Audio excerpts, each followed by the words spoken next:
Ito ang latest chika mga kamarites.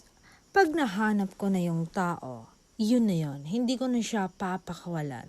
Mahirap nang humanap ng iba kung sapat naman na yung nasa harapan mo. Isipin mo. Pag pinakawalan mo pa, tapos wala ka nang nahanap ng mas higit sa kanya. Ayon nga. Kaya't pag hawak mo na yung babaeng sapat na, higpitan mo ng hawak. Hindi ka na makakahanap ng tulad niyan. Si Biel lang, sapat na. Yan ang diretsahang sabi ng aktor na si Donnie Pangilinan nang prinangka siya ng mga mosang ukol sa nararamdaman niya sa aktres na si Biel Mariano.